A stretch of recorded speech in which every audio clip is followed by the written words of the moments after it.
नमस्कार भाई लोग, तो एक न्यू सॉन्ग का जानकारी लेकर आ चुके हैं जो कि ये सॉन्ग बहुत ही बड़े कंपनी से रिलीज होने वाला है। इस से ये सॉन्ग रिलीज होने वाला है प्रमोद भैया का।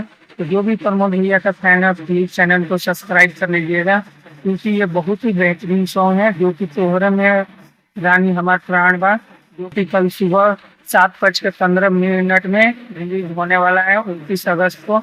तो कल सुबह में तैयार रहिए, भैया को अपना प्यार दुलार आशीर्वाद दीजिएगा। और जो भी मेरे चैनल पर नए हैं प्लीज चैनल को भी सब्सक्राइब कर लीजिएगा। और इस सॉन्ग का रील आप लोगों को मेरे इंस्टाग्राम पे मिल जाएगा, जो कि मेरे इंस्टाग्राम का स्क्रीनशॉट आप लोग देख सकते हैं। इस पे जाइए और जाकर फॉलो कर लीजिए, और आप लोगों को कोलैबोरेशन भी मिल जाएगा वहाँ पे। अगर मेरे सब्सक्राइबर हैं और कमेंट करते हैं तो आप लोग जाइए और जाकर फॉलो कर लीजिए। और कल सुबह में तैयार रहिए, अपने भैया का प्यार दुलार आशीर्वाद दीजिए। और आप लोगों को ये मेरा जानकारी कैसा लगा मेरे को कमेंट करके जरूर बताएं। नमस्कार।